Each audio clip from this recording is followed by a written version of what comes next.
আসসালামু আলাইকুম। আজকের লেকচারে স্বাগতম। আমি মোহাম্মদ জাকিরুল ইসলাম, প্রভাষক রসায়ন সৈয়দপুর সরকারি কারিগরি কলেজ নীলফামারী হতে তোমাদের সঙ্গে যুক্ত হচ্ছি। আমার এই লেকচারে আজকে তোমাদেরকে স্বাগতম। এটি আমার আজকে তৃতীয় লেকচার।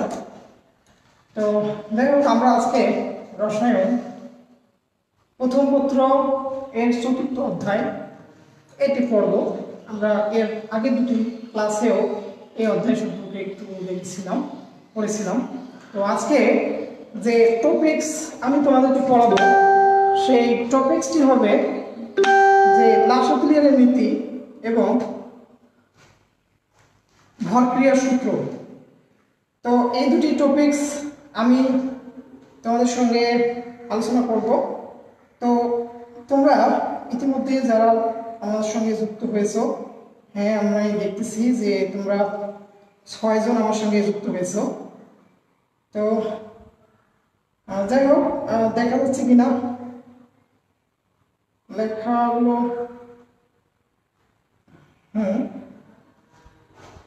ক্লিয়ার কিনা? ক্লিয়ার না? লেখাগুলো নষ্ট হচ্ছে, একটু ওটা একটু ঠিক করবো। তুমি একটু ওখানে দেখো। আচ্ছা, তোমরা কি ক্লিয়ার দেখতে পাচ্ছ কিনা আমাকে একটু? হ্যাঁ, তোমরা একটু আমাকে কমেন্ট করে জানাও যে তোমরা কেমন দেখতেছো। আচ্ছা, দেখি। যাই হোক আমরা শুরু করি। আচ্ছা, তো যাই হোক, আজকে আমরা যেটা পড়বো সেটি হচ্ছে যে আমরা গত ক্লাসে যে লেকচারগুলো দেখেছিলাম ওইগুলো থেকে আজকে আমি একটা সৃজনশীল নিয়ে প্রথমে আলোচনা করব। কি দেখা যাচ্ছে? ক্লিয়ার আসছে? আচ্ছা, তো সৃজনশীল একটু যদিও দেখা না যায়, আমি বলবো, তোমরা একটু দেখে নিও, শুনে নিও। আচ্ছা, আমরা পরের গুলোতে আরো ভালো করার চেষ্টা করব। আচ্ছা, কমেন্ট দেখা যাচ্ছে স্যার? আচ্ছা, শোনা যাচ্ছে কিনা ওকে, তুমি দেখো। আচ্ছা, ঠিক আছে, আমরা আসলে আজকের এই লেকচারটি শুরু করব। গত দিনের যে লেকচারগুলো ছিল এই লেকচারগুলোর কিছু হোমওয়ার্ক দিয়ে, হোমওয়ার্ক বলতে ভুল হবে, একটা সৃজনশীল প্রশ্ন আলোচনা করার মাধ্যমে এটা আজকে শুরু করব। এবং সেই সাথে আজকে এখানে কয়েকটি পূর্ববর্তী লেকচারের এমসিকিউ দেখানোর চেষ্টা করবো তোমাদেরকে। আচ্ছা, তো ওখানে প্রথমত তোমরা একটা সৃজনশীল এখানে লক্ষ্য করো। এই সৃজনশীলটা দিনাজপুর বোর্ড 2015 সালে এসেছিল। ওকে, তো আমি এটা একটু প্রথমে আলোচনা করব। তো এখানে উদ্দীপকে একটি গ্রাফ দেখানো হয়েছিল। সেই গ্রাফটা ছিল এরকম যে এক পাশে বিক্রিয়ার অগ্রগতি, আর এক পাশে শক্তি, বিক্রিয়ার শক্তি, এটা দুই পাশে গ্রাফে স্থাপন করা হয়েছে। তো সেখানে লক্ষ্য করো, এখানে এ প্লাস বিসি বিক্রিয়া করে উৎপাদ এবি তৈরি হয়। আচ্ছা, তো সেখানে হচ্ছে যে এই যে আমরা গতদিন যে আলোচনা করেছিলাম, আমরা সক্রিয় শক্তি সম্পর্কে আলোচনা করছিলাম। তো এখানে দেখো এই পর্যন্ত একটা সক্রিয় শক্তি দেওয়া আছে, আর এখানে উৎপাদন শক্তি দেওয়া আছে। গ্রাফে দেখো এখানে 20, 40, 60, 80, 100 এইভাবে বলা আছে। আচ্ছা, তো এখানে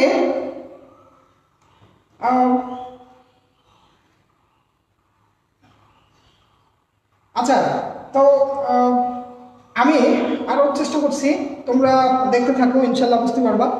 তো এখানে লক্ষ্য করো, প্রথম সৃজনশীলটি এখানে বলা আছে উদ্দীপকের লেখচিত্র থেকে সংশ্লিষ্ট বিক্রিয়ার সক্রিয়ণ শক্তি ও বিক্রিয়া তাপ হিসাব করো। আচ্ছা, তা তোমাদের সঙ্গে একটু আগে কথা বলে নিই, হয়তো বা তোমাদের অনেক সময় লেখাগুলো ঝাপসা হতে পারে বা ক্লিয়ার না বোঝা যেতে পারে। তো সেক্ষেত্রে আমি তোমাদেরকে বলবো, হ্যাঁ, তোমরা আমি যেটা বলবো সেটা শোনার চেষ্টা করো। আচ্ছা, আর আমরা চেষ্টা করতেছি আচ্ছা, এখানে দেখো প্রথম আমাদের প্রশ্নটি হলো উদ্দীপকের লেখচিত্র থেকে সংশ্লিষ্ট বিক্রিয়ার সক্রিয় শক্তি এবং বিক্রিয়ার তাপ হিসাব করো। আচ্ছা, এখান থেকে সক্রিয় শক্তি হিসাব করতে বলছে। আচ্ছা, এখানে দেখো আমরা গত লেকচারে সক্রিয় শক্তি বলছিলাম যে একটা রাসায়নিক বিক্রিয়া সংঘটিত হওয়ার জন্য সর্বনিম্ন যে শক্তির প্রয়োজন সেটি হচ্ছে তার সক্রিয় শক্তি। ওকে, তো এখানে লক্ষ্য করো এই গ্রাফে বিক্রিয়ক এই পরিমাণ শক্তি অর্জন করার পর উৎপাদ তৈরি করে। তাহলে এই যে এখান থেকে ইএক্স পরিমাণ, এটি হলো এই বিক্রিয়াটাতে এই পরিমাণ শক্তি গ্রহণ হয়েছে। আচ্ছা, তারপর উৎপাদ তৈরি হচ্ছে। আচ্ছা, তাহলে এই বিক্রিয়ার ক্ষেত্রে আমরা সক্রিয় শক্তি কি লিখতে পাবো? তাহলে দেখো প্রথমটার উত্তর আমি লিখব ক নম্বরটি। তাহলে এখানে দেখো যে উদ্দীপকের লেখচিত্র হতে সক্রিয় শক্তি ইএ সমান সক্রিয় শক্তি দেখো কতটুকু পরিবর্তন হচ্ছে। এখানে দেখো শক্তি E1 থেকে শুরু করে EX পর্যন্ত, এই E1 থেকে EX পর্যন্ত এই পরিমাণ শক্তির প্রয়োজন হচ্ছে। তাহলে আমরা সক্রিয় শক্তি বলতে পারবো E এর সমান EX মাইনাস E1। দেখো এই যে বিক্রিয়কের শক্তি শুরু হয়েছিল E1 থেকে এবং সর্বোচ্চ শক্তি লেগেছে EX পর্যন্ত। ওকে, আচ্ছা, তাহলে এখানে সক্রিয় শক্তি হচ্ছে EX মাইনাস E1। আচ্ছা, এখন দেখো এই EX এবং E1টা কত। আচ্ছা, এখানে দেখো এই EX-টা এইটার মাঝামাঝি একটা সংখ্যা আমরা ধরে নিলাম, বা আমরা এটাকে লেখচিত্রে আমরা বুঝবো যে এটা দেখো এটা দুটো মাঝামাঝি হয়েছে। এটা যদি 10 ডিফারেন্স হয় এইটার দাগের, তাহলে মাঝখানে কি 5 ডিফারেন্স, তাহলে এখান থেকে 80, 90, 95। তাহলে X 95 আর E1টা হচ্ছে দেখো শুরু আছে কত 20 থেকে 20 কিলো জুল মাইনাস 20। ওকে, তাহলে এখান থেকে হচ্ছে 75 বিয়োগ করলে কিলো জুল পার মোল। তাহলে এটি হলো এই বিক্রিয়াটির সক্রিয় শক্তি। ওকে, আচ্ছা, এরপরে দেখো দ্বিতীয় প্রশ্নটি, খ নম্বর প্রশ্নটি দেখো যে ধনাত্মক ও ঋণাত্মক প্রভাব যোগ করলে বিক্রিয়ার হার কিভাবে প্রভাবিত হয়, সক্রিয় শক্তির আলোকে ব্যাখ্যা করো। আচ্ছা, দেখো যে এখানে বলা হলো যে ধনাত্মক ও ঋণাত্মক প্রভাব যোগ করলে বিক্রিয়ার হার কিভাবে পরিবর্তিত হয়, সক্রিয় শক্তির আলোকে ব্যাখ্যা করো। আচ্ছা, তো এটাকে আমরা একটু লক্ষ্য করব। তো এখানে দেখো যে এটা আমি মিশালাম ধনাত্মক এবং ঋণাত্মক প্রভাব। আচ্ছা, আমরা বলছিলাম গতকালকে যে প্রভাব হচ্ছে 4 প্রকারের। একটি হচ্ছে ধনাত্মক প্রভাব, ঋণাত্মক প্রভাব, স্বপ্রভাব, আর একটা হচ্ছে আবিষ্ট প্রভাব। তার মধ্য থেকে ধনাত্মক প্রভাব মানে যে প্রক্রিয়ায় বা যে বিক্রিয়ায় যে প্রভাব উপস্থিত থাকলে বিক্রিয়ার গতি বৃদ্ধি করে সেটি হচ্ছে ধনাত্মক প্রভাব, এবং যেটি একটা রাসায়নিক বিক্রিয়ায় উপস্থিত থেকে বিক্রিয়ার গতি হ্রাস করে সেটি হচ্ছে ঋণাত্মক প্রভাব। ওকে, আচ্ছা, এখানে আমরা দেখব এই ধনাত্মক এবং ঋণাত্মক প্রভাব যোগ করলে বিক্রিয়ার হারের সক্রিয় শক্তি কিভাবে পরিবর্তিত হয়। ওকে, ছাত্রছাত্রীবৃন্দ তোমরা একটু লক্ষ্য করো। তো আমরা গত ক্লাসে সক্রিয় শক্তির দুটি গ্রাফ আমি দেখিয়েছিলাম। তো এখানে দেখো যদি আমাদের এখানে শক্তি আর এখানে বিক্রিয়ার অগ্রগতি বলি, বিক্রিয়ার অগ্রগতি বিক্রিয়ার অগ্রগতি, তাহলে একটু লক্ষ্য করো যদি সাধারণত বিক্রিয়কটি আমরা মনে করি এই যে এই বিক্রিয়াটা দেখো, এই বিক্রিয়াটি এখানে উদ্দীপকের এই বিক্রিয়াটি এটি একটি তাপ উৎপাদী বিক্রিয়া। কেন? বিক্রিয়কের চেয়ে উৎপাদের শক্তি কম, অর্থাৎ বিক্রিয়ক করতে যে পরিমাণ শক্তি লাগে উৎপাদ তৈরি করতে তার চেয়ে কম শক্তির প্রয়োজন হয়। তাহলে এই গ্রাফটি এটি একটি তাপ উৎপাদী প্রক্রিয়ার গ্রাফ। তাহলে এই বিক্রিয়ার ক্ষেত্রে আমরা ধনাত্মক এবং ঋণাত্মক প্রভাবকের যে সক্রিয় শক্তি এটা আমরা ব্যাখ্যা করব। ওকে, তোমরা একটু লক্ষ্য করো ছাত্রছাত্রীবৃন্দ, এখানে এই বিক্রিয়াটা এরকম হবে, ধরো এটা E1, এটা বিক্রিয়কের শক্তি, এটা হচ্ছে E2। আচ্ছা, এখানে তাহলে এই জায়গায় সক্রিয় শক্তি, এই বিক্রিয়াটার সক্রিয় শক্তিটা কত? এইটি হচ্ছে এই বিক্রিয়ার সক্রিয় শক্তি EA। ওকে, এখন যদি আমরা এই বিক্রিয়ার ক্ষেত্রে ধনাত্মক প্রভাবক ব্যবহার করি, আমরা জানি ধনাত্মক প্রভাবক বিক্রিয়ার সক্রিয় শক্তিকে হ্রাস করে। সক্রিয় শক্তি যদি কোনো বিক্রিয়ার হ্রাস হয় সেক্ষেত্রে বেশি সংখ্যক বিক্রিয়া করে উৎপাদে পরিণত হতে পারে। ওকে, তাহলে এক্ষেত্রে যদি ধনাত্মক প্রভাবক আমরা ব্যবহার করি, দেখো এখানে ওই উৎপাদটা একই উৎপাদ তৈরি হবে, জাস্ট সক্রিয় শক্তিটা হ্রাস পাবে। এটি হচ্ছে আমাদের এই ধনাত্মক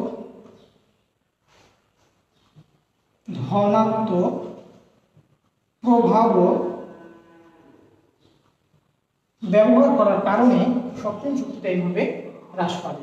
ওকে, তাহলে এটি হলো কি আমাদের ধনাত্মক প্রভাবক ব্যবহার করে আমরা সক্রিয় শক্তি এটা আলোচনা করলাম।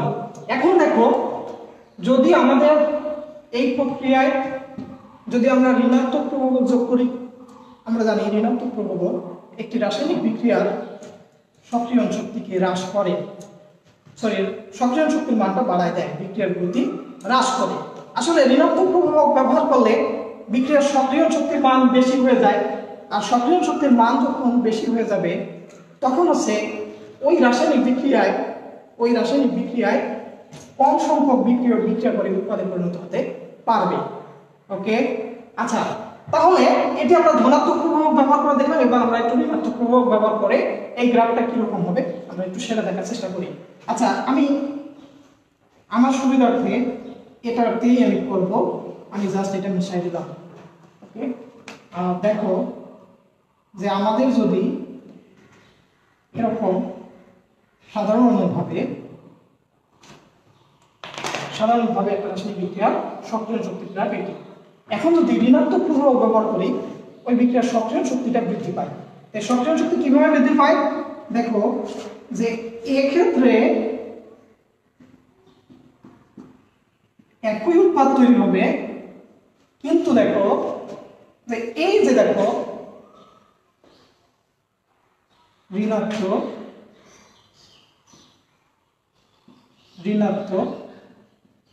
প্রভাবক।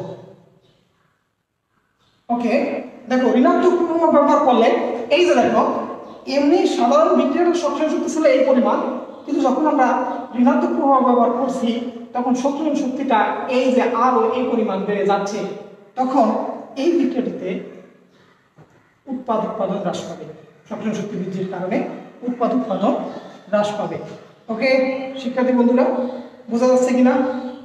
তো আমরা এই জিনিসটাকে এই বিষয়টাকে আমরা আরো দেখার চেষ্টা করব। তো তোমরা দেখার চেষ্টা করো, আমরা এইগুলোকে আরো তোমাদের যে কমেন্টগুলো দেখতেছি আমি চেষ্টা করতেছি এইগুলো থেকে উত্তরণ করার জন্য। আমি এখান থেকে আরো কিভাবে ভালো করতে পারি আমি সেটা ট্রাই করতেছি। আচ্ছা ছাত্রছাত্রীবৃন্দ, তো এই যে আমরা গত ক্লাসে যে প্রভাবক শিখছিলাম তার ধনাত্মক এবং ঋণাত্মক প্রভাবক ব্যবহার করলে আমাদের এই গ্রাফগুলো এই ধরনের হয়ে থাকে। আচ্ছা আচ্ছা এরপরে দেখো আমরা এখন আমি তোমাদের সামনে দুটি বা তিনটি চারটি আমি হচ্ছে এমসিকিউ নিয়ে আলোচনা করব, নৈর্ভিত্তিক কোশ্চেন নিয়ে আলোচনা করব। তোমরা একটু লক্ষ্য করো, আমি প্রথম নৈর্ভিত্তিকটা উত্তর বলবো, পরের নৈর্ভিত্তিকগুলোর উত্তর তোমরা জানাই দিবা। ওকে, আচ্ছা আমি দেখতে পাচ্ছি যে এই মুহূর্তে তোমরা আমার সঙ্গে টোটাল 64 জন আমার সঙ্গে যুক্ত আছো। তো আচ্ছা আচ্ছা ওকে। ও আচ্ছা, এই একজন আমি একটু ভুল হয়ে গেছে যে এখানে এই বিক্রিয়ার তাপটা দেখায়নি, সরি, আসলে দুঃখিত, ওটা দেখানো না হয়েছে। আচ্ছা, এটা একটু একজন মারিয়া তাবাসসুম বলেছে স্যার বিক্রিয়া তাপটা হিসাব করে দেখান। ধন্যবাদ। তো এখানে দেখো বিক্রিয়া তাপ, আমরা এই যে প্রথমবার বিক্রিয়া তাপটা একটু আমার ভুল হয়ে গেছে। তো আসলে এই রাসায়নিক বিক্রিয়া তাপ কত, তা আমরা জানি বিক্রিয়ার তাপ ডেল্টা এইচ, বিক্রিয়া তাপকে আমরা ডেল্টা এইচ দ্বারা প্রকাশ করি। তো ডেল্টা এইচ সমান হয় হলো যে উৎপাদের তাপ মাইনাস বিক্রিয়কের তাপ। উৎপাদের তাপ, একটা রাসায়নিক বিক্রিয়ার তাপ হয় উৎপাদের তাপ মাইনাস বিক্রিয়কের তাপ। আচ্ছা, এখানে দেখো উৎপাদের তাপ কি E2, বিক্রিয়কের তাপ E1। তাহলে এখানে E2 মাইনাস E1। আচ্ছা, এখানে দেখো যে E2 এর মানটা দেখো তো, এইটা আমরা এখানে লক্ষ্য করব, এটা 5, এটা যদি 10 হয়, এটা আমি আঁকা আছে 10 এর মাঝামাঝি, অর্থাৎ এটি হচ্ছে E2 মান হলো এখানে 5। আচ্ছা, তাহলে 5 মাইনাস E1 এর মান হলো 20, ওকে, কিলো জুল পার মোল। আচ্ছা, এখান থেকে দেখো মাইনাস 15 কিলো জুল পার মোল। ধন্যবাদ মারিয়া তোমাকে, যে আমি এটা ভুলে গিয়েছিলাম। তাহলে এখন দেখো যে এই যে রাসায়নিক বিক্রিয়া, এটি যে আমি প্রথমে বললাম তাপ উৎপাদী বিক্রিয়া, সেটা এখন দেখো বিক্রিয়া তাপ হিসাব করে আমরা দেখতেছি এই ডেল্টা এস এর মানটা মাইনাস, অর্থাৎ এই বিক্রিয়াটি হচ্ছে একটি তাপ উৎপাদী প্রক্রিয়া, তাপ উৎপাদী বিক্রিয়া। ওকে, এখন আমি তোমাদের সামনে কয়েকটি এমসিকিউ নিয়ে আলোচনা করব। এটা আমি একটু মিশাবো। তো এই মুহূর্তে যারা আছো তোমরা হচ্ছে যে তোমাদের অন্যান্য বন্ধুরা যাতে এই লেকচারটি দেখার সুযোগ পায়, এই জন্য তোমরা বেশি বেশি করে এই ভিডিওটিতে শেয়ার করো, তোমাদের বন্ধুদের মধ্যে এটিকে জানাই দাও। ওকে, আচ্ছা, এখন হচ্ছে আমরা একটা এমসিকিউ, এখানে একটু এমসিকিউ দেখার চেষ্টা করবো, আমি তোমাদেরকে দেখাবো। প্রথমে দেখো, মনে করো a প্লাস বি, এগুলো হচ্ছে বিক্রিয়ক। হ্যাঁ, এরা বিক্রিয়া করে সি ডি উৎপাদ তৈরি করে। এখন দেখো আমাদের এমসিকিউ কোশ্চেনটি হচ্ছে যে বিক্রিয়াটির ক্ষেত্রে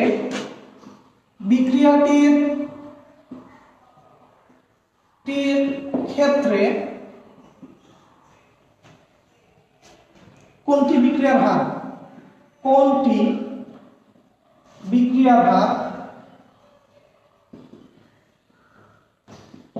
নির্দেশ করে।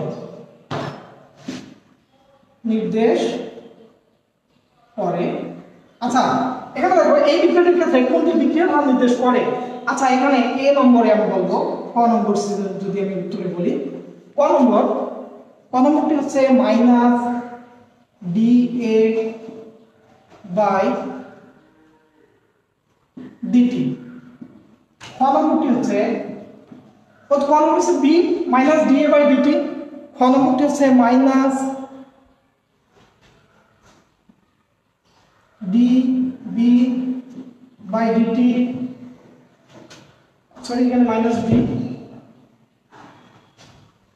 গণমূর্তি দেখো, গণমূর্তি হলো যে 1/c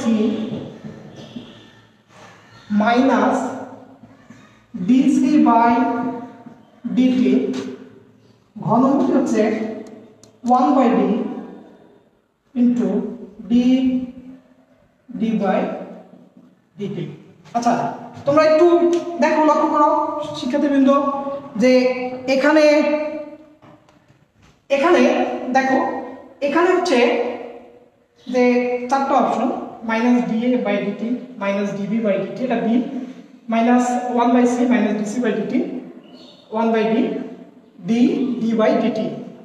এটার মধ্যে কোনটি রাসায়নিক বিক্রিয়ার হার নির্দেশ করে, এই বিক্রিয়ার ক্ষেত্রে কোনটা সঠিক, আসলে এই বিক্রিয়ক এবং উৎপাদগুলোর ক্ষেত্রে কোনটি সঠিক। আচ্ছা তোমরা লক্ষ্য করো, আমরা প্রথম ক্লাসে বলছিলাম যে রাসায়নিক বিক্রিয়ার হার সবসময় একক মোল বিক্রিয়কের ক্ষেত্রে রাসায়নিক বিক্রিয়ার হার হয়ে থাকে। আচ্ছা এখানে লক্ষ্য করো, প্রথমটি আসলে কোনটা সঠিক উত্তর আমি আগে একটু আলোচনা করে নিই, তারপর তোমাদেরকে আমি সঠিকটি বুঝাবো। এখানে দেখো এই বিক্রিয়ার ক্ষেত্রে -dA/dt, কিন্তু এটি কারেক্ট নয়। কেন? এখানে a মোল বিক্রিয়ক আছে, যার জন্য এটা সঠিক নয়। বিটার ক্ষেত্রে এটাও সঠিক নয়, কারণ এখানে b মোল আছে, 1/b হওয়া লাগতো। আবার গ নম্বরটা দেখো, গ নম্বরটা কিছুটা সঠিক, c মোল c, তাহলে 1/c। বাট এখানে সমস্যাটা হচ্ছে এই যে এটা উৎপাদ, কিন্তু এখানে বিক্রিয়ার একটা মাইনাস দেওয়া আছে, তাহলে এটা নয়। বাট ঘ নম্বরটি হচ্ছে সঠিক। কেন? এখানে দেখো যে d মোল আছে, তাই 1/d, আর যেহেতু এটি হচ্ছে উৎপাদের ক্ষেত্রে বিক্রিয়ার হার প্লাস হয়, তাহলে প্লাস dD/dt। ওকে, আচ্ছা ঘ, হ্যাঁ গুড, অনেকেই জানাই দিচ্ছ উত্তর ঘ। মারিয়া তাবাসসুম, মিনহাজুল আবেদিন, মোহাম্মদ হাইসুর, নূর আকাশ, নিয়াম, তোমরা জানাই দিচ্ছ সবাই হচ্ছে ঘ। ধন্যবাদ। আর অনেকেই লিখছে, ধন্যবাদ। আমি এখন আরেকটি তোমাদের মধ্যে এমসিকিউ আরেকটা বলবো, তোমরা এটা উত্তর জানাই দাও। আমি এরপর পরপর 3টি 4টি আরো 3টি সৃজনশীল মানে এমসিকিউ দিব, তোমরা এই এমসিকিউ গুলোর উত্তর জানাই দাও। ওকে, প্রথমটি হচ্ছে 2 নম্বর হলো যে কোনটি রাসায়নিক বিক্রিয়ায় কোনটি রাসায়নিক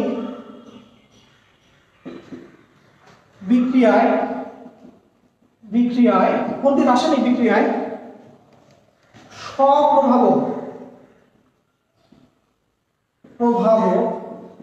হিসেবে ক্রিয়া করে।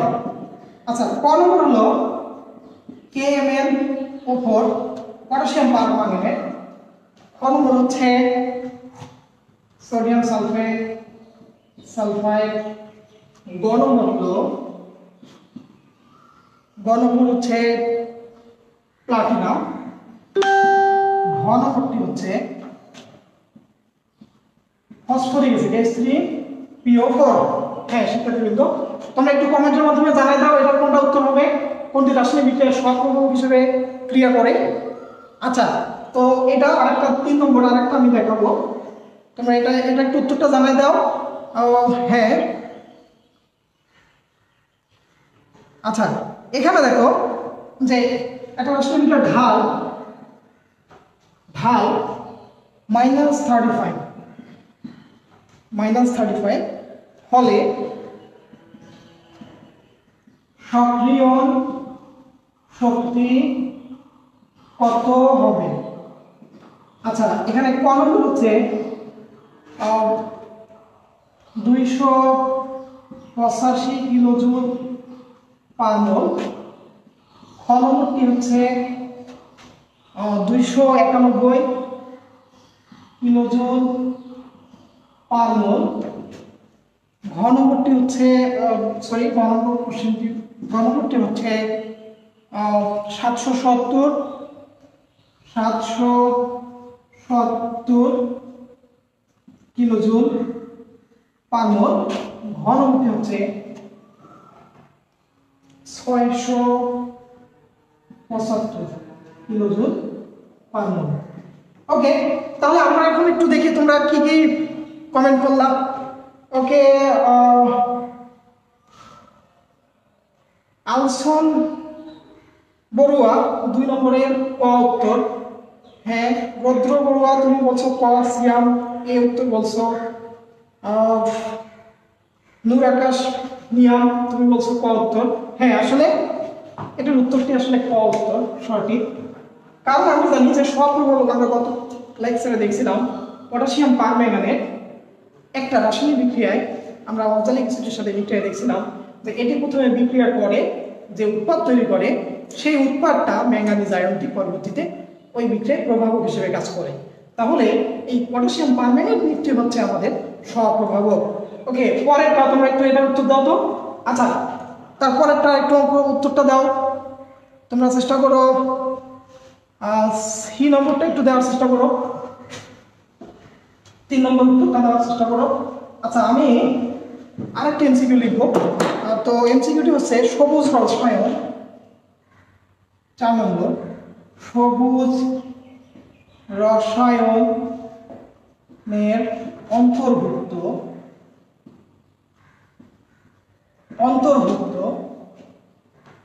সেটা হচ্ছে ক নম্বর হলো কম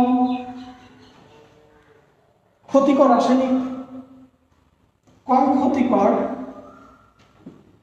রাসায়নিক সংশ্লেষণ, কম ক্ষতিকর রাসায়নিক সংশ্লেষণ। আচ্ছা সরি, এটা 1 নম্বর আমি বলবো। এটি হচ্ছে 2 নম্বর, নবায়নযোগ্য কাঁচামাল ব্যবহার। আর এটি হচ্ছে বর্জ্য পদার্থ প্রতিরোধ।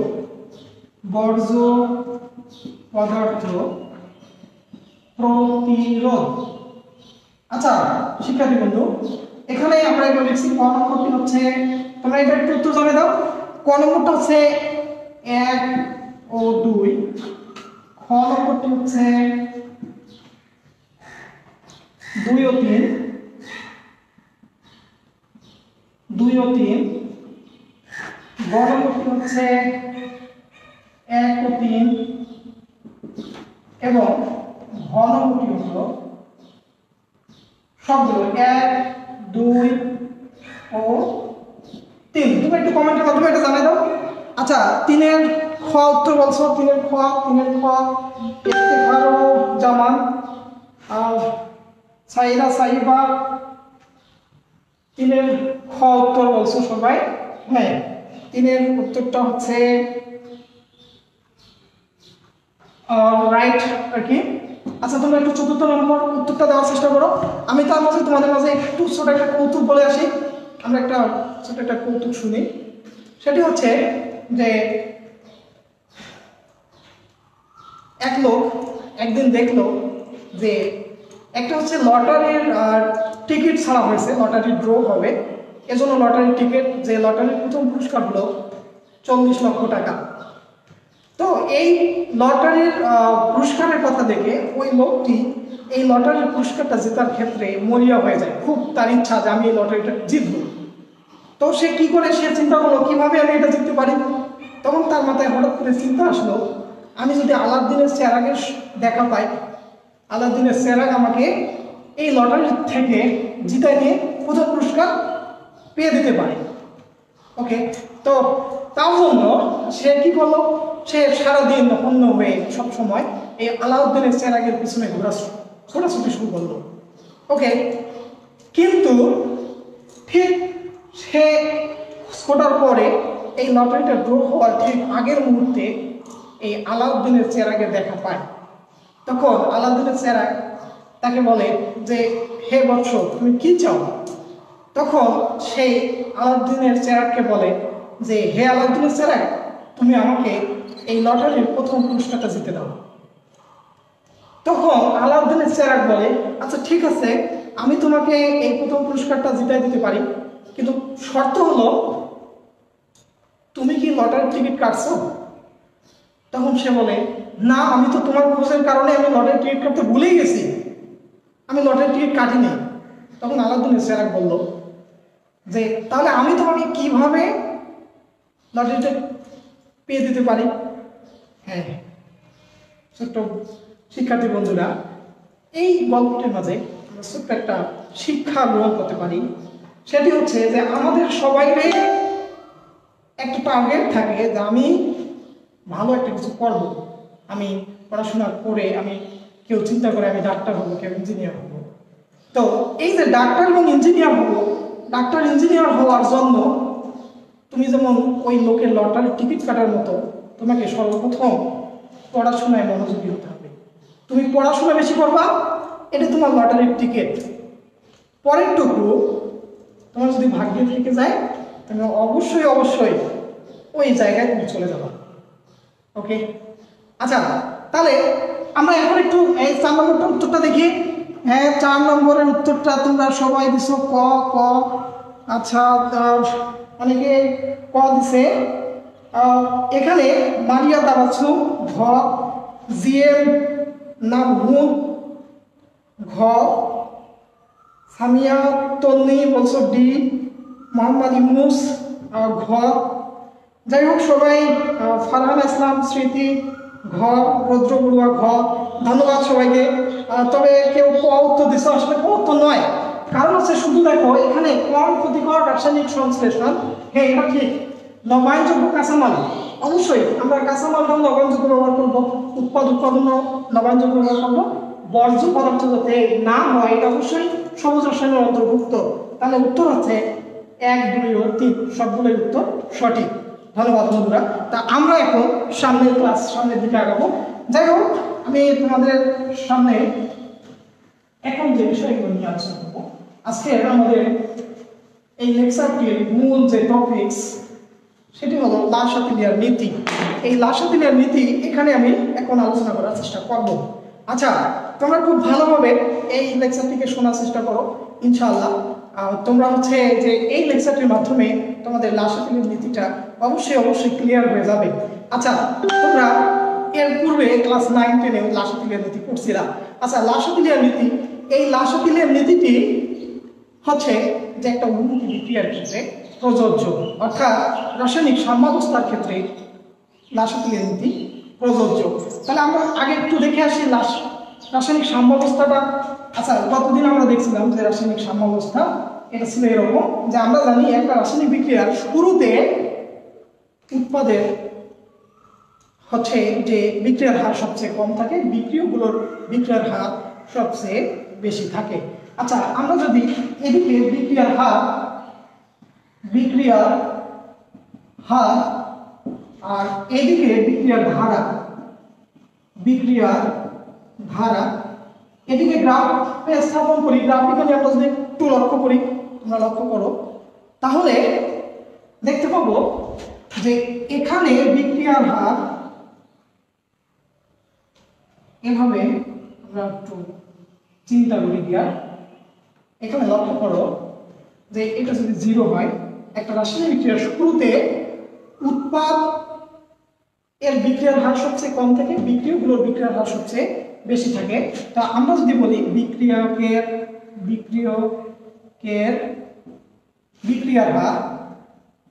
বিক্রিয়ার হার এটি হলো উৎপাদের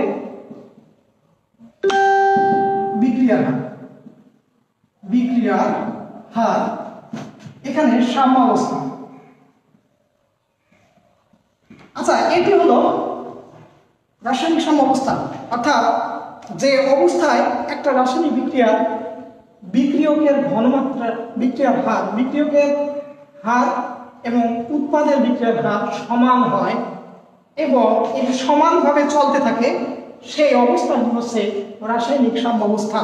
একটি রাসায়নিক বিক্রিয়া যখন সাম্যাবস্থায় পৌঁছে যায়, রাসায়নিক বিক্রিয়াটি সাম্যাবস্থায় পৌঁছে গেলে ওই বিক্রিয়াটি একই সাথে সামনে এবং পশ্চাৎ দিকে একই সঙ্গে অগ্রসর হয়। আচ্ছা, এই রাসায়নিক সাম্যাবস্থার বৈশিষ্ট্য আছে, আমরা গতদিন বলছিলাম যে রাসায়নিক সাম্যাবস্থার প্রথম বৈশিষ্ট্যটা হলো যে যখন একটা রাসায়নিক বিক্রিয়া সাম্যাবস্থায় থাকবে তখন একই সঙ্গে সম্মুখ এবং পশ্চাৎ বিক্রিয়া একই সাথে অগ্রসর হতে থাকবে। তারপর হচ্ছে সাম্যাবস্থায় একটা রাসায়নিক বিক্রিয়া কখনো সম্পূর্ণ হয় না। আচ্ছা, আরেকটা হচ্ছে যে সাম্যাবস্থায় যদি এই বিক্রিয়ার কোনো উপাদানগুলোকে কোন নিয়ামক পরিবর্তন করা না হয় তাহলে রাসায়নিক সাম্যাবস্থাটা চলতেই থাকবে। আচ্ছা, আরেকটা বিষয় হলো যে রাসায়নিক সাম্যাবস্থা সব সময় বদ্ধ পাত্রে বা আবদ্ধ পাত্রে সংঘটিত হতে পারে। বুঝা গেছে? আচ্ছা, এখানে আরেকটা বিষয় হলো, এটি হচ্ছে বিষয়। আরেকটা হচ্ছে যে রাসায়নিক সাম্যাবস্থা যে কোনো দিক থেকে শুরু হোক না কেন, বিক্রিয়গত উৎপাদের দিক থেকে শুরু হোক না কেন, একটি নির্দিষ্ট অবস্থানে গিয়ে সাম্যাবস্থা অর্জিত হবে। তোমরা চিন্তা করো, আমরা যদি বিক্রিয়কের থেকে চিন্তা করি তাহলে এই অবস্থায় এসে সাম্যাবস্থা শুরু হয়ে গেছে। আমরা যদি উৎপাদের ক্ষেত্রে চিন্তা করি তা ওই একই অবস্থানে সাম্যাবস্থা অর্জিত হয়। আচ্ছা, রাসায়নিক সাম্যাবস্থায় প্রভাবকের কোনো প্রভাব নেই, জাস্ট একটা রাসায়নিক বিক্রিয়ায় প্রভাবক হলো এই সাম্যাবস্থায় বিক্রিয়াটা পৌঁছানোর ক্ষেত্রে ভূমিকা পালন করে থাকে। আচ্ছা, তো যাই হোক, আচ্ছা ঠিক আছে, এখন হচ্ছে তা আমরা হচ্ছে এই রাসায়নিক সাম্যাবস্থার ক্ষেত্রে লার-সাতিলিয়ার নীতি আলোচনা করব। তো শুরু করা যাক যে লার-সাতিলিয়ারের নীতি। আচ্ছা, আমি দেখতে পাচ্ছি এই মুহূর্তে তোমরা আমাদের সঙ্গে সর্বমোট 74 জন লাইভে আছো, আমার সঙ্গে দ্যাট মিনস এই ক্লাসটি করতেছো।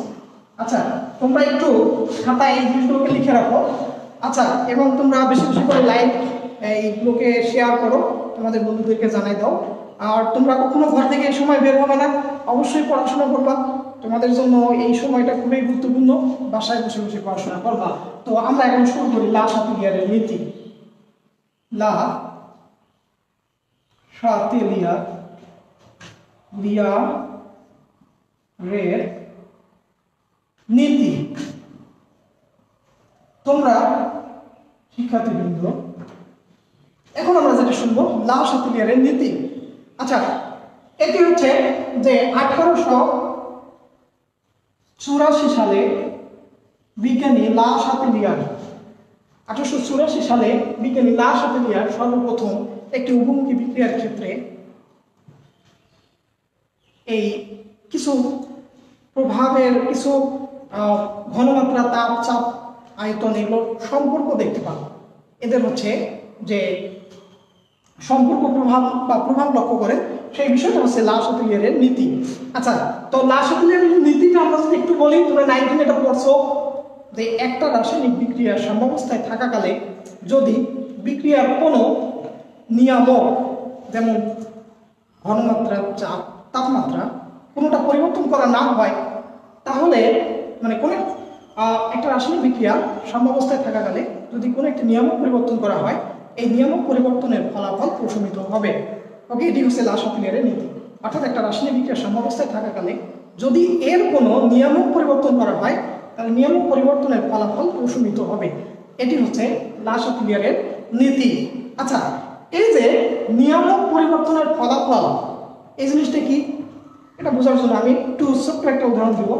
মনে করো তোমার হাতে একটা বেলুন আছে, এই বেলুনটা তুমি যদি আস্তে করে চাপ প্রয়োগ করো, দেখা যাচ্ছে যে বেলুনটা আয়তনটা একদিকে যে কোনো একদিকে প্রসারিত হয়ে যাবে, বাট তুমি যদি আরো বেশি চাপ প্রয়োগ করো একটা সময় বেলুনটা ফেটে যাবে। আচ্ছা, কি কাজ হলো? তুমি এখানে চাপ প্রয়োগ করার জন্য এই চাপটাকে প্রশমিত করার জন্য এই বেলুনটার আয়তন একদিকে বেড়ে যাচ্ছে। ওকে, অথবা তুমি যদি অনেক বেশি চাপ প্রয়োগ করো, যখন সে ওটা সহ্য করতে পারতেছে না, তার ইলাস্টিসিটি লিমিটটা ক্রস করে যাচ্ছে, সেই অবস্থায় এটা হেঁটে যাবে। ওকে, আচ্ছা, এরপরে দেখো তাহলে এই লার-সাতিলিয়ারের নীতি, আমরা একটা রাসায়নিক বিক্রিয়ার ক্ষেত্রে লার-সাতিলিয়ারের নীতি, এই রাসায়নিক বিক্রিয়ার সাম্যাবস্থার উপর লার-সাতিলিয়ারের নীতি, ইনি হচ্ছে 4টি বিষয়ের কথা বলছেন, যে 4টি নিয়ামকের উপর এক রাসায়নিক বিক্রিয়ার হার নির্ভর করে। একটি হচ্ছে ঘনমাত্রা, একটি হচ্ছে চাপ, আর একটি তাপমাত্রা, আর একটা নিষ্ক্রিয় পদার্থের সংযোগ। এই 4টি বিষয়ের উপর লার-সাতিলিয়ারের নীতিটা হলো একটা রাসায়নিক বিক্রিয়ার সাম্যাবস্থা নির্ভর করে। তো আমরা সর্বপ্রথম রাসায়নিক বিক্রিয়ার হারের উপর ঘনমাত্রার প্রভাব এটা দেখব। প্রথমে শুরু করো রাসায়নিক, আচ্ছা আমরা একটু বলবো এইভাবে যে বিক্রিয়া হারের উপর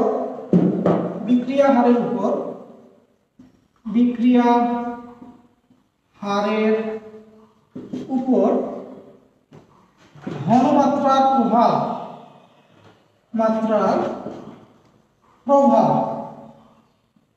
আচ্ছা, এই যে বিক্রিয়া হারের উপর ঘনমাত্রার প্রভাব, এটিকে আমরা একটা রাসায়নিক বিক্রিয়া লেখার মাধ্যমে এটিকে আমরা বোঝানোর চেষ্টা করব। আচ্ছা, এখানে লক্ষ্য করো, একটা বিক্রিয়ায় PCl5 ফসফরাস পেন্টাক্লোরাইড, এটি যদি বিয়োজিত হলে ফসফরাস ট্রাইক্লোরাইড এবং ক্লোরিন এইগুলো তৈরি হয়। ওকে, দেখো এখানে ফসফরাস পেন্টাক্লোরাইড হলো বিক্রিয়ক, ফসফরাস ট্রাইক্লোরাইড এবং ক্লোরিন এগুলো হচ্ছে উৎপাদ। আচ্ছা এখন হচ্ছে এটা হচ্ছে আমাদের বিক্রিয়ার হারে। এখন এটার উপর রাসায়নিক বিক্রিয়ার হারের উপর ঘনমাত্রার প্রভাবটা কি হবে? আচ্ছা, বিক্রিয়ার হারের উপর ঘনমাত্রার প্রভাবটা আমরা দুইভাবে লক্ষ্য করব। যদি এখানে এই বিক্রিয়া স্থলে যদি বাহির থেকে কোনো বিক্রিয়ক যোগ করা হয়, দ্যাট মিনস ফসফরাস পেন্টাক্লোরাইড আরও যোগ করা হয়, অথবা বিক্রিয়ক পৃষ্ঠ হতে কোনো একটি উৎপাদ সরিয়ে নেওয়া হয়, তাহলে এর ফলাফলকে প্রশমিত করার জন্য এই বিক্রিয়াটি সামনের দিকে অগ্রসর হবে, অর্থাৎ বিক্রিয়াটি সম্মুখবর্তী হবে, ডান দিকে অগ্রসর হবে। আর ডান দিকে যদি অগ্রসর হয় তাহলে একটা রাসায়নিক বিক্রিয়ার উৎপাদন বেড়ে যাবে। ওকে, আচ্ছা এটা একটা প্রভাব। অর্থাৎ আমরা যদি বিক্রিয়ক যোগ করি অথবা রাসায়নিক বিক্রিয়া পাত্র থেকে উৎপাদ সরিয়ে নিই, তাহলে বিক্রিয়া অর্থাৎ সামনের অবস্থান ডান দিকে অগ্রসর হবে। এই যে বিক্রিয়ক যোগ অথবা উৎপাদ অপসারণের ফলাফল প্রশমিত করার জন্য বিক্রিয়াটি ডান দিকে অগ্রসর হবে। ওকে, এখন হচ্ছে যদি এই প্রক্রিয়ায় আমরা বাহির থেকে কোনো উৎপাদ বিক্রিয়ার স্থলে যোগ করি অথবা বিক্রিয়ক সরিয়ে নেই, তাহলে এই প্রক্রিয়ায় বিক্রিয়াটি পশ্চাৎবর্তী হবে, অর্থাৎ বিক্রিয়াটি বাম দিকে অগ্রসর হবে। এক্ষেত্রে উৎপাদন হ্রাস পাবে। এটি হলো রাসায়নিক বিক্রিয়ার হারের উপর ঘনমাত্রার প্রভাব। ওকে, এখন আমি তোমাদেরকে শেখাবো রাসায়নিক বিক্রিয়ার হারের উপর চাপের প্রভাব। আমি এটা দেখাবো। আচ্ছা, রাসায়নিক বিক্রিয়ার হারের উপর চাপের প্রভাব তোমরা একটু খুব মনোযোগের সাথে এটা দেখার চেষ্টা করো। খুব সুন্দর করে আমি এটা তোমাদেরকে দেখানোর চেষ্টা করব ইনশাআল্লাহ। তো এখানে রাসায়নিক বিক্রিয়ার হারের উপর চাপের প্রভাব এটি হচ্ছে যে শুধু একটা রাসায়নিক বিক্রিয়ায় যে গ্যাসীয় বিক্রিয়কগুলো, শুধু গ্যাসীয় বিক্রিয়ক, তাদের ক্ষেত্রে চাপের প্রভাব লক্ষ্য করা যায়। ওকে, কি বললাম? শুধুমাত্র রাসায়নিক বিক্রিয়াগুলোর মধ্যে যেগুলো গ্যাসীয় বিক্রিয়ক তাদের ক্ষেত্রে চাপের প্রভাব লক্ষ্য করা যায়। আচ্ছা, এই যে বিক্রিয়া হারের উপর চাপের প্রভাব, বিক্রিয়া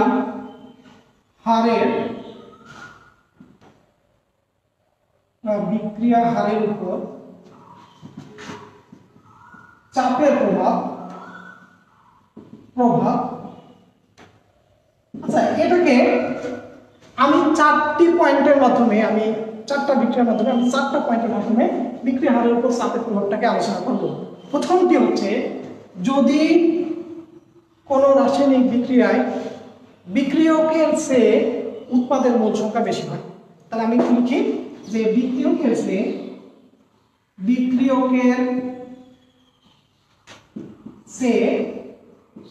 উৎপাদের মোল সংখ্যা বেশি।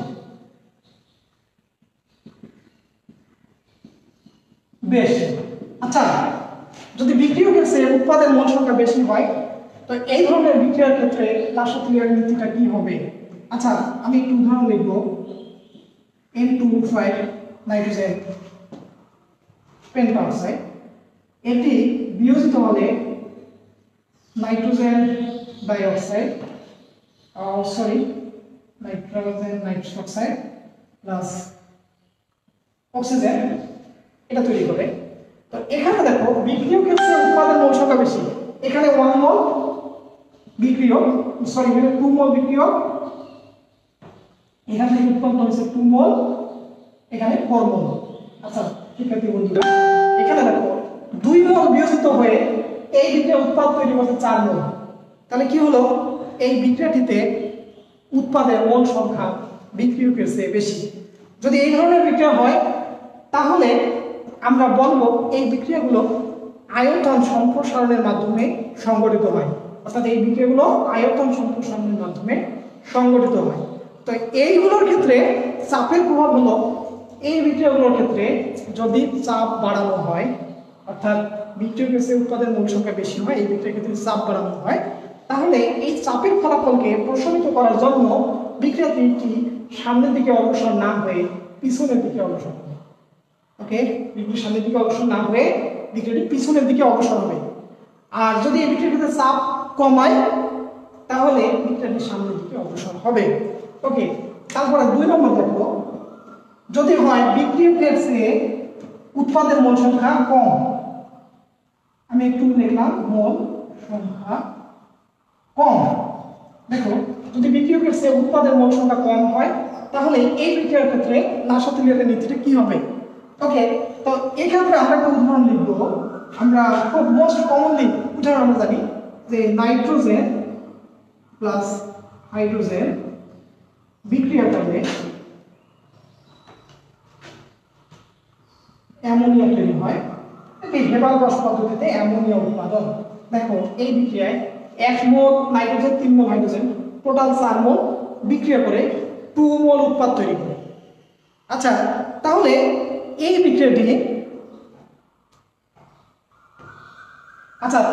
এক্ষেত্রে দেখো এই বিক্রিয়াটি বিক্রিয়কের চেয়ে উৎপাদন মোল সংখ্যা বেশি, বিক্রিয়কের চেয়ে উৎপাদন মোল সংখ্যা এখানে কম। তাহলে এইটাকে বলবো যে এই বিক্রিয়াটা হলো আয়তন হ্রাসের মাধ্যমে সংঘটিত হয়। তো এই যে বিক্রিয়াগুলো আয়তন হ্রাসের মাধ্যমে সংঘটিত হয় তাদের ক্ষেত্রে যদি চাপ বাড়ানো হয়, চাপ বাড়ানোর ফলাফলকে প্রশমিত করার জন্য বিক্রিয়াটি সামনের দিকে অগ্রসর হবে। অর্থাৎ চাপ বাড়ালে ওই বিক্রিয়াটি সম্মুখবর্তী হবে। আর যদি এই বিক্রিয়ার ক্ষেত্রে চাপ কমানো হয় তাহলে বিক্রিয়াটি পশ্চাৎমুখী হবে। ওকে, আচ্ছা, তারপরে দেখো 3 নম্বর কেস, যদি বিক্রিয়ক এবং উৎপাদের মোল সংখ্যা একই হয়। আচ্ছা, এখানে আর লিখলাম না। যদি বিক্রিয়ক এবং উৎপাদের মোল সংখ্যা একই হয় সেরকম বিক্রিয়ার ক্ষেত্রে, যেমন হাইড্রোজেন প্লাস আয়োডিন বিক্রিয়া করলে হাইড্রোজেন আয়োডাইড এটা তৈরি করে। যদি কোনো রাসায়নিক বিক্রিয়ায় দেখো যে এখানে 1 মোল বিক্রিয়া করে 2 মোল হাইড্রোজেন আয়োডাইড তৈরি করছে, অর্থাৎ যদি কোনো রাসায়নিক বিক্রিয়া এবং উৎপাদের মোল সংখ্যা একই হয় সেক্ষেত্রে এই বিক্রিয়ার ক্ষেত্রে চাপের কোনো প্রভাব নেই। এক্ষেত্রে চাপ বাড়াও অথবা কমাও তার কোনো প্রভাব এই বিক্রিয়ার ক্ষেত্রে নেই। ওকে, আচ্ছা, 4 নম্বর কেস বলবো, আরেকটা আমি এখানে লিখবো, দেখা যাচ্ছে কিনা। ওকে, এটার ক্ষেত্রে লক্ষ্য করো যে যদি একটা রাসায়নিক বিক্রিয়ায় গ্যাসীয়, কঠিন এবং তরল বিক্রিয়কগুলো একই সাথে থাকে, গ্যাসীয়, তরল এবং কঠিন বিক্রিয়ক একসঙ্গে থাকে বা উৎপাদ একসঙ্গে থাকে, সেক্ষেত্রে শুধু গ্যাসীয় বিক্রিয়কগুলোর ক্ষেত্রে চাপের প্রভাব নির্ভর করবে। শুধু গ্যাসীয় বিক্রিয়কগুলোর ক্ষেত্রে চাপের প্রভাব নির্ভরশীল। তোমরা একটু লক্ষ্য করো যে আমরা যদি মিথেন গ্যাস, এটা গ্যাস অক্সিজেনের সঙ্গে পোড়াই, মিথেনের দহন বিক্রিয়া, এই বিক্রিয়াটাতে দেখো কার্বন ডাই অক্সাইড প্লাস এটা গ্যাস 2 অণু পানি এটা। আচ্ছা, এই বিক্রিয়া দেখো যে গ্যাসীয় বিক্রিয়া থেকে উৎপাদ হয়েছে গ্যাসীয় এবং তরল উৎপাদ, এখানে পানি ভেপার তৈরি হয়েছে, এটা তরল উৎপাদ। তাহলে এই বিক্রিয়ার ক্ষেত্রে এই যে তরলটির উপর, তরল বিক্রিয়া উৎপাদটার উপর নাসা-তেলিয়ার নীতির কোনো প্রভাব নেই, অর্থাৎ চাপের কোনো প্রভাব নেই। শুধু সেক্ষেত্রে গ্যাসীয় বিক্রিয়া এবং উৎপাদগুলোর ক্ষেত্রে চাপের প্রভাব আছে। আচ্ছা, এখানে লক্ষ্য করো যে এখানে মিথেন হচ্ছে গ্যাস এবং অক্সিজেন গ্যাস, এর 1 মোল এর মধ্যে 2 মোল, টোটাল 3 মোল বিক্রিয়া করে উৎপাদ তৈরি হচ্ছে 1 মোল গ্যাসীয় উৎপাদ। তাহলে এই বিক্রিয়াটাতে চাপের প্রভাব আছে। তাহলে চাপের প্রভাব কি? ওই যে আমাদের এই দ্বিতীয় যে লাইনটা ছিল যে বিক্রিয়কের চেয়ে উৎপাদন মোল সংখ্যা কম, তাই এখানে চাপ বাড়ালে বিক্রিয়া সামনের দিকে অগ্রসর হবে। ওকে, আচ্ছা, এরপরে দেখো বিক্রিয়া হারের উপর তাপমাত্রার প্রভাব। তোমরা বুঝতে পারছো? এরপরে আমরা বুঝবো যে বিক্রিয়া হারের উপর তাপমাত্রার প্রভাব, বিক্রিয়া হারের উপর তাপমাত্রার প্রভাব। এই বিক্রিয়া হারের উপর তাপের প্রভাব বা তাপমাত্রার প্রভাব,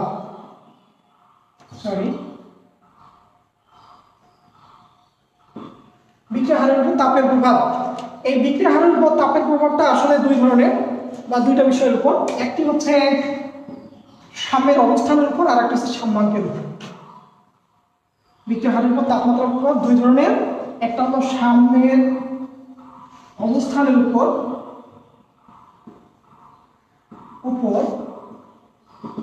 আরেকটি হলো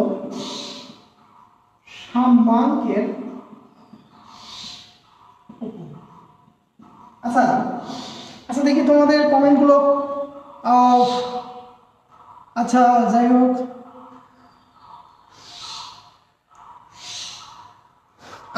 আমরা এগুলো দেখছি যে এই যে রাসায়নিক বিক্রিয়ার উপর তাপের প্রভাব, এটা দুই ধরনের উপর নির্ভর করে, একটা সাম্যের অবস্থানের উপর আর একটা হলো সাম্যাঙ্কের উপর। আচ্ছা আমরা জানি রাসায়নিক বিক্রিয়াগুলো দুই ধরনের, একটা তাপ উৎপাদী বিক্রিয়া, একটি হলো তাপহারী বিক্রিয়া। এখন হচ্ছে এই সাম্যের অবস্থানের উপর তাপমাত্রার প্রভাব। তাপমাত্রার প্রভাব হলো যদি একটা রাসায়নিক বিক্রিয়া তাপ উৎপাদী বিক্রিয়া হয়, ওই তাপ উৎপাদী বিক্রিয়ায় তাপ একটা হচ্ছে উৎপাদ, তাপ একটি উৎপাদ। তো এক্ষেত্রে তাপ উৎপন্ন হওয়ার কারণে এই বিক্রিয়ায় যদি বাহির থেকে আরো তাপ দেওয়া হয়, তাহলে এই বিক্রিয়াটি তাপের প্রভাবকে প্রশমিত করার জন্য বিক্রিয়াটি সামনের দিকে অগ্রসর না হয়ে পশ্চাৎ দিকে যাবে। ওকে, আচ্ছা তাহলে সাম্যের অবস্থানটা হলো তাপ উৎপাদী বিক্রিয়ার ক্ষেত্রে তাপমাত্রা বাড়ালে রাসায়নিক বিক্রিয়ার হারটা হলো কম হবে, বা রাসায়নিক বিক্রিয়াটা বাম দিকে অগ্রসর হবে, তাপমাত্রা কমালে রাসায়নিক বিক্রিয়াটি ডান দিকে অগ্রসর হবে, উৎপাদন বৃদ্ধি পাবে।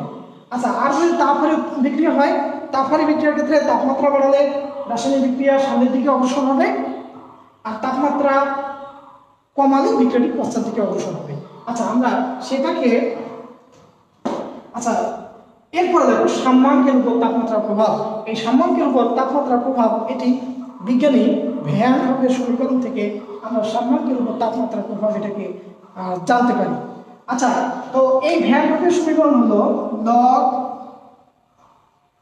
কেপি সমান minus delta H 2.303 RT plus ধ্রুবক। আচ্ছা এটি হলো ভ্যান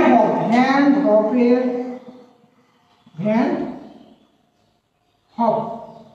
আচ্ছা সাম্যাঙ্কের উপর তাপমাত্রার প্রভাব, এটা বিজ্ঞানী ভ্যান হফের সমীকরণ থেকে আমরা আলোচনা করতে পারি।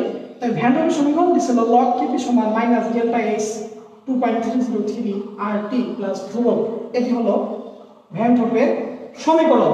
আচ্ছা এই ভ্যান হফের সমীকরণ এটা একটা সরলরেখার সমীকরণ, y সমান mx প্লাস c, এই ধরনের সরলরেখার সমীকরণ যেখানে ঢালটা হলো মাইনাস ডেল্টা এইচ 2.303 আর 1/t। আমরা এটাকে যদি x অক্ষে এবং লগ কেপিটাকে y অক্ষে দেখি, তাহলে দেখো যে এই আমরা এক্ষেত্রে তাপ উৎপাদন এবং তাপহারী বিক্রিয়ার ক্ষেত্রে দুই ধরনের গ্রাফ লক্ষ্য করবো। আচ্ছা একটু গ্রাফটা লক্ষ্য করো, এখানে আমরা দুইটা গ্রাফ দেখতে পাবো। আমি একটু আগে এঁকে নেই। এইভাবে ধরো এক পাশে সাম্যাঙ্ক লগ কেপি 1/t, এ পাশে লগ কেপি 1/t। যদি লেখচিত্রে অঙ্কন করি তাহলে আমরা তাপহারী বিক্রিয়ার ক্ষেত্রে এই ধরনের লেখচিত্র পাবো, তাপ উৎপাদী বিক্রিয়ার ক্ষেত্রে এই ধরনের লেখচিত্র পাবো। মানে একটু পরে বুঝাচ্ছি। তাপহারী বিক্রিয়া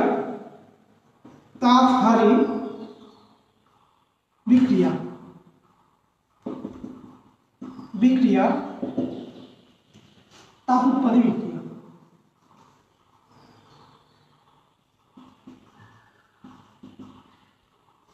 বিক্রিয়া। আচ্ছা দেখো এটি হলো তাপহারী বিক্রিয়ার ক্ষেত্রে, এটা তাপ উৎপাদী বিক্রিয়ার ক্ষেত্রে। তো তাপহারী বিক্রিয়ার ক্ষেত্রে সাম্যাঙ্কের উপর এই সাম্যাঙ্কটা কি জিনিস? সাম্যাঙ্ক হচ্ছে একটা রাসায়নিক বিক্রিয়া উৎপাদ সমূহের ঘনমাত্রা এবং বিক্রিয়ক সমূহের ঘনমাত্রার অনুপাত, একটা ধ্রুব রাশি। এই ধ্রুব রাশিটাকে সাম্যাঙ্ক বলা হয়, একটা রাসায়নিক বিক্রিয়ার সাম্যাঙ্ক।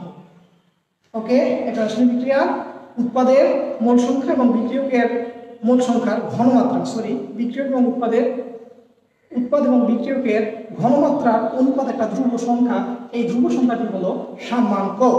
এখন দেখো যদি তাপহারী বিক্রিয়া হয়, এই তাপহারী বিক্রিয়ার ক্ষেত্রে আমরা জানি তাপমাত্রা বাড়ালে রাসায়নিক বিক্রিয়ার হার বাড়ে।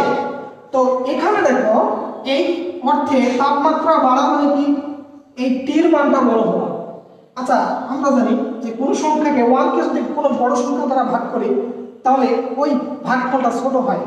এই টির মান যত বেশি হবে আমাদের 1/t ওই মানটা তত ছোট হবে, আমরা এদিক থেকে এখানে আসবো, এদিকে আসবো।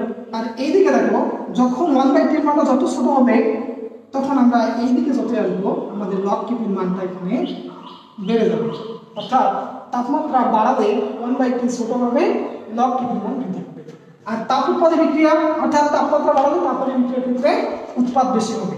আর একটা হচ্ছে তাপ উৎপাদী বিক্রিয়া। তাপ উৎপাদী বিক্রিয়ার ক্ষেত্রে লক্ষ্য করো, তাপ উৎপাদী বিক্রিয়া, এই তাপ উৎপাদী বিক্রিয়ার ক্ষেত্রে তাপমাত্রা বাড়ালে এই 1/t এর মানটা ছোট হবে, তার সাপেক্ষে লগ কিপির মানটা ছোট হবে। কিন্তু টির মান যত ছোট হবে অর্থাৎ তাপমাত্রা যত কম হবে 1/t এর মানটা তত বড় হবে, আর তখন তাপ উৎপাদী বিক্রিয়ার ক্ষেত্রে লগ কিপির মানটা বাড়বে। অর্থাৎ তাপ উৎপাদী বিক্রিয়ার ক্ষেত্রে তাপমাত্রা কমালে রাসায়নিক বিক্রিয়ার হার বৃদ্ধি পায়। ওকে, আচ্ছা যাই হোক আমরা এগুলো দেখলাম। এই হচ্ছে আমাদের লাসোথেলিয়ার নীতি, তাপমাত্রার উপর ভিত্তি করে। আচ্ছা আমি একটু ছোট্ট করে একটা বিক্রিয়ার মধ্যে আমরা গেবারবস পদ্ধতিতে এই লাসোথেলিয়ার নীতির প্রয়োগটা আমরা যদি লক্ষ্য করি, যে নাইট্রোজেন প্লাস হাইড্রোজেন বিক্রিয়া করলে অ্যামোনিয়া গ্যাস তৈরি হয়।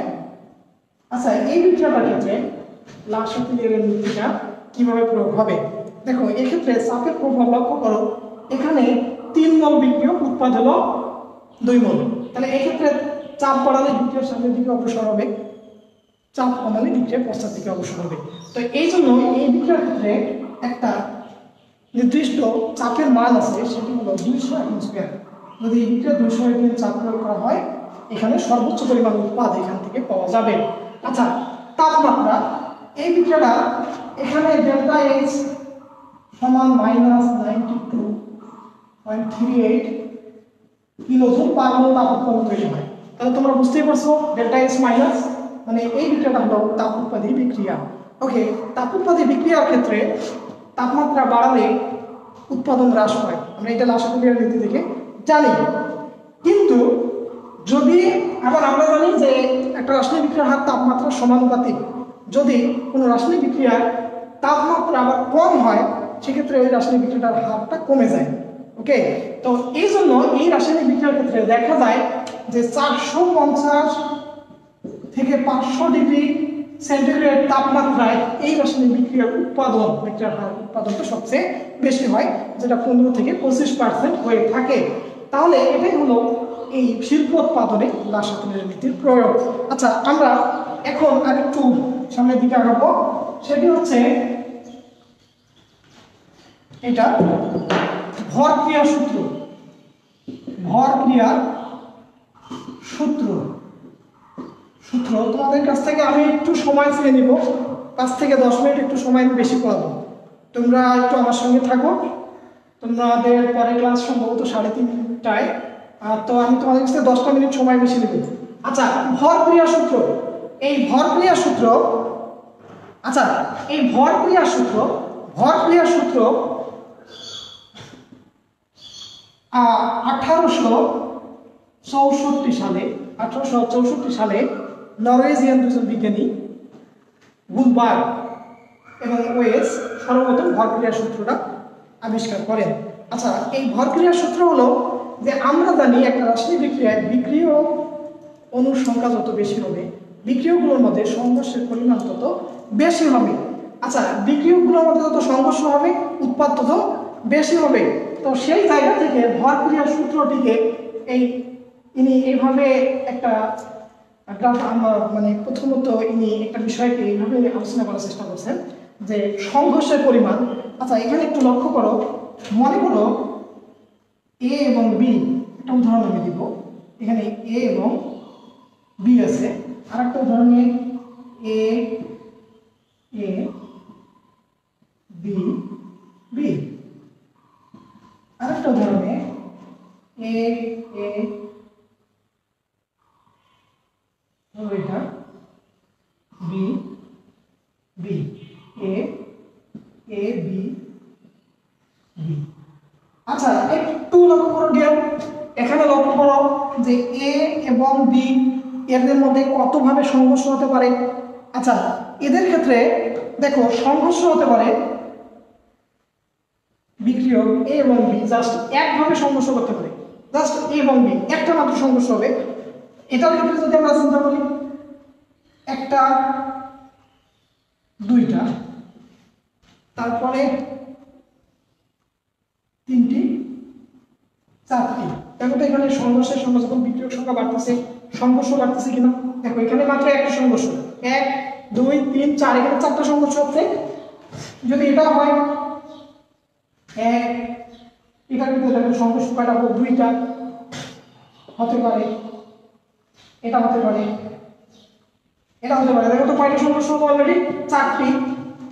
এটিও এর সঙ্গে সংঘর্ষ করতে পারে, এখানেও সংঘর্ষ করতে পারে। অর্থাৎ এখানে সংঘর্ষের সংখ্যা যদি 1 হয়, এখানে সংঘর্ষের সংখ্যা হচ্ছে 4টি, এখানে সংঘর্ষের সংখ্যা হচ্ছে 6টি। তাহলে দেখো এই রকমের ক্ষেত্রে সংঘর্ষের সংখ্যা বৃদ্ধি পায়, তাই কিনা। আচ্ছা তাহলে আমরা বুঝতে পারছি যদি কোনো রাসায়নিক বিক্রিয়ায় বিক্রিয়কের পরিমাণ যত বেশি থাকবে তত তাদের মধ্যে সংঘর্ষের সংখ্যা বেশি হবে।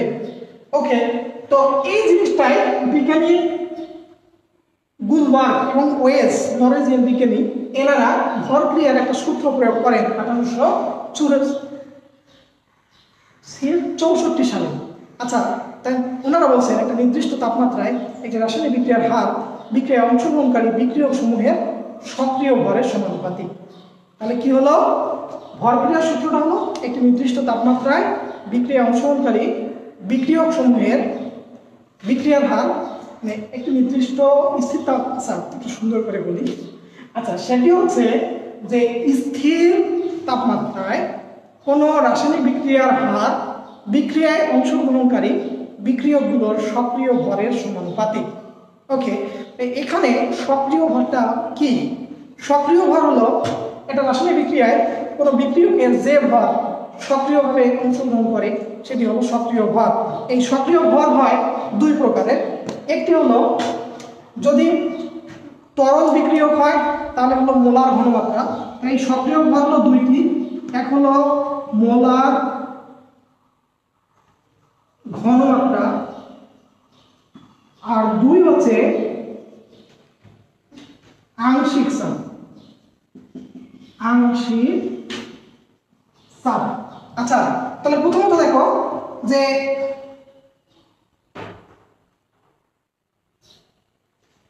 আচ্ছা এখানে দেখো যে আচ্ছা একজন একটু কমেন্টে বলছে, সিয়াম সম্ভবত বলছে যে এর সংঘর্ষ হয় কিনা। আসলে একই প্রকারগুলো এখানে সংঘর্ষ হবে না, আলাদা আলাদা পরমাণুগুলোর মধ্যে সংঘর্ষ হয়, সবসময় কলিশনগুলো আলাদা আলাদা পরমাণুর মধ্যে হয়। আচ্ছা তাহলে আমরা বলতেছিলাম যে এই মোলার ঘনমাত্রা এবং আংশিক চাপ গ্যাসীয় বিক্রিয়কগুলোর ক্ষেত্রে মোলার মানে সক্রিয় ভর হবে আংশিক চাপ, আর তরল বিক্রিয়কগুলোর ক্ষেত্রে হবে সক্রিয় ভর হবে মোলার ঘনমাত্রা। ওকে, তাহলে এখন আমরা একটা রাসায়নিক বিক্রিয়া চিন্তা করি, তাদের ক্ষেত্রে এই লাভ ভরক্রিয়া সূত্রটা কি হবে। আচ্ছা এখানে লক্ষ্য করো যে বিক্রিয়ার এটাই রকম যে এ প্লাস বি বিক্রিয়া করে সি প্লাস ডি উৎপন্ন করে। তাহলে এই বিক্রিয়ার ক্ষেত্রে আমরা দেখো এখানে কিন্তু গ্যাসীয় বিক্রিয়ক নয়, আমরা মনে করি তরল বিক্রিয়ক। তো এক্ষেত্রে আমাদের হলো লাসাতুলিয়ার নীতিটা হবে এরকম, মানে ভরক্রিয়া সূত্রটা হলো যে আমরা সম্মুখ বিক্রিয়ার হার যদি আর কে রেট অফ ফরওয়ার্ড রিঅ্যাকশন, আমরা রেট অফ ফরওয়ার্ড রিঅ্যাকশন বলতে পারবো যে সম্মুখ বিক্রিয়ার হার বিক্রিয়কের ঘনমাত্রার সমানুপাতিক। এখানে বিক্রিয়ক হলো এ এর ঘনমাত্রা গুণন বি এর ঘনমাত্রা, অর্থাৎ একটা রাসায়নিক বিক্রিয়ার সম্মুখ বিক্রিয়ার হার বিক্রিয়ক সমূহের ঘনমাত্রা সমানুপাতিক। অন্যভাবে আর বি অর্থাৎ ব্যাকওয়ার্ড রিঅ্যাকশন, ব্যাকওয়ার্ড রিঅ্যাকশনটা হবে সি ডি এর ঘনমাত্রার গুণফল, অর্থাৎ যে যেগুলো উৎপাদ আছে তাদের ঘনমাত্রার গুণফল বিক্রিয়া হারের সমানুপাতিক। এটি হলো আমাদের হচ্ছে যে ভর ক্রিয়ার সূত্র। আচ্ছা, এখান থেকে একটা জিনিস আমি জানাবো, জানিয়ে আজকে লেকচারটা শেষ করে ফেলবো। তো সেটা হচ্ছে যে মোলার ঘনমাত্রার সাম্যাঙ্ক কি জিনিস। মোলার ঘনমাত্রায় সাম্যাঙ্ক, দেখো মোলার ঘনমাত্রায় সাম্যাঙ্ক কে সি দ্বারা প্রকাশ করব। এই জিনিসটা বুঝে আজকে লেকচারটা শেষ করব। মোলার ঘনমাত্রায় সাম্যাঙ্ক, মোলার ঘনমাত্রায় সাম্যাঙ্ক, আসলে একটু আগে আমরা দেখছিলাম সাম্যাঙ্ক, এই সাম্যাঙ্ক কি জিনিস আমরা এটা একটু দেখার চেষ্টা করব। আচ্ছা, মোলার ঘনমাত্রায় সাম্যাঙ্ক, আচ্ছা একটা বিক্রিয়া ধরো, ওই আগের বিক্রিয়াটা যদি আমি বলি এ প্লাস বি বিক্রিয়া করে সি প্লাস বি উৎপন্ন করে। ওকে, তো এখানে এই বিক্রিয়কগুলো তরল বিক্রিয়ক যদি হয়, এই তরল বিক্রিয়কের ক্ষেত্রে সাম্যাঙ্ক মোলার ঘনমাত্রার সাম্যাঙ্ক হয়। তো এই ক্ষেত্রে আমরা দেখব এই ভর ক্রিয়ার সূত্রানুসারে সম্মুখ বিক্রিয়ার হার আর এ প্রপোর্শনাল টু এ এর ঘনমাত্রা এবং বি এর ঘনমাত্রার সমানুপাতিক হবে কিনা। ওকে, আর বি, আচ্ছা তাহলে বা আর এর সমান, এখানে যদি আমরা সমানুপাতিক থেকে উঠাই দেই একটা কে ওয়ান পাবো এ বি। ওকে, এটা হতে পারে। এবং অনুরূপভাবে ব্যাকওয়ার্ড রিঅ্যাকশনের ক্ষেত্রে আমরা লিখতে পারি বি, আচ্ছা এই যে সি এর ঘনমাত্রা এবং বি এর ঘনমাত্রা সমানুপাতিক। তো আমরা এখানে সমানুপাতিক বাদ দিয়ে একবারে কে2 যদি বসাই এরকম হবে। আচ্ছা, আমরা জানি একটা রাসায়নিক বিক্রিয়া যখন সাম্যাবস্থায় থাকে তখন সম্মুখ বিক্রিয়ার হার এবং পশ্চাৎ বিক্রিয়ার হার সমান হয়। তো সেই অবস্থায় আর এ সমান আর বি, অর্থাৎ সাম্যাবস্থায় সম্মুখ বিক্রিয়ার হার পশ্চাৎ বিক্রিয়ার হার সমান, এখানে সাম্যাবস্থায়। ওকে, তাহলে এখান থেকে দেখো তো আর এর সমান আমরা লিখতে পারি এ বি ঘনমাত্রা কে ওয়ান সমান কে2 সি ডি। আচ্ছা, আমি একটু এইদিকে লিখবো এটা।